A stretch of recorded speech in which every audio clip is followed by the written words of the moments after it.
This video is about why GDP per capita is the most misinterpreted statistic of all time, in economics anyway. So what exactly is it? So you can see different countries have different GDP per capita and they keep changing depending on the local economy. But what exactly is going on here, and why is GDP per capita such a misleading measurement? So first of all, what is it? It's the total monetary value of all final goods and services produced within a country's borders divided by the population. So that sort of sounds like average income, except it's not, for many reasons. And even if it was, that's not a good measurement either, and we'll see why. But what's wrong? Even if it was average income seems alright. It will tell you how much the average Joe is making, and then we know what happens in this country. But actually everything is wrong with that. So first of all, cost of living. If you're in a country where cost of living is dirt cheap and you make more money there, then obviously you'll keep more money in that country. Unless you like blowing your money away, but that's not what we're discussing here. And if you live in a country where rent is $5,000 a month, then I feel sorry for you. But that's what it is. And so if your rent is 5,000, then 10,000 as a salary doesn't sound so amazing anymore.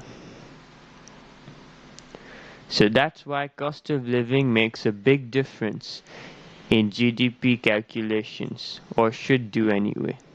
So that's why economists came up with PPP, or purchasing power parity. This takes into account everything that the country has, and mainly the cost of living. So now you'll be able to get a more accurate measure of what's going on. But I'm still not done, and I hate PPP almost as much as per capita. So let's continue. The next thing is taxes. So taxes is money that the government takes to do things, and they go from 0 to 60%.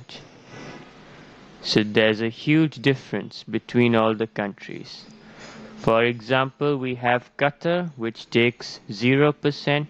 Then we have the United Kingdom, which takes 45% if you make a lot every year. And then we have Sweden, which can take up to 60%.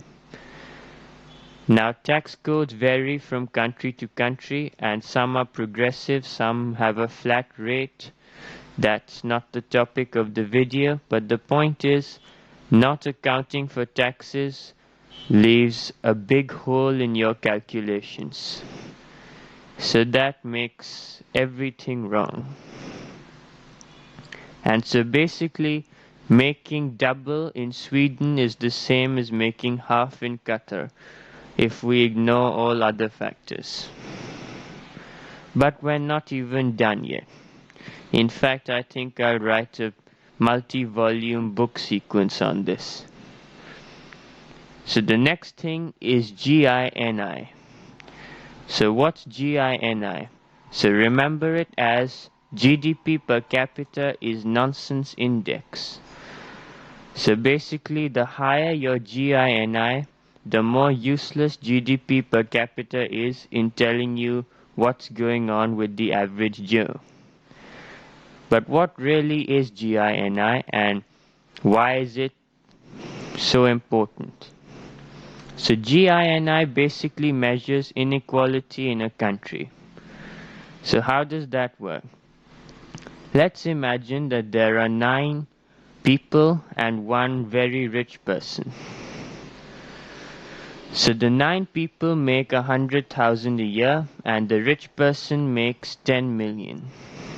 So what's the average income going to be? So that's very simple. Average income is the total income, which is 11 million, but let's just say 10 million, divided by the people, which is 10, so 1 million. So 1 million is the average income. And this red person is 10 times poorer than the average person. Everyone's going to make fun of him for being poor now, even though he's earning the same income as 90% of the population. And he's going to get really, really angry for being treated this way. And that shouldn't be done, but this happens thanks to these miscalculations. So, when there's large inequality, GDP per capita tells you less and less about what the average Joe is actually earning. And now the next thing is average age. So, average age of the nation. Now, China and Syria might be old countries, but we're not talking about the nation's age, but the citizen's age. So, no. It doesn't matter how old your civilization is, that's not relevant in this case.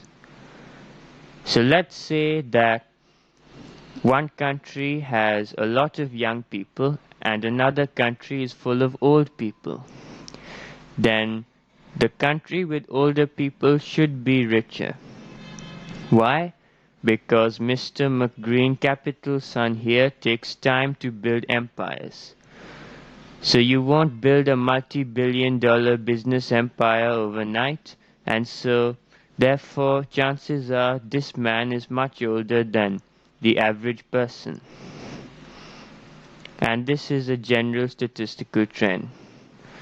So that means if your country is full of young people, obviously it will make less money because young people have less skills and less experience, and so they get less altogether.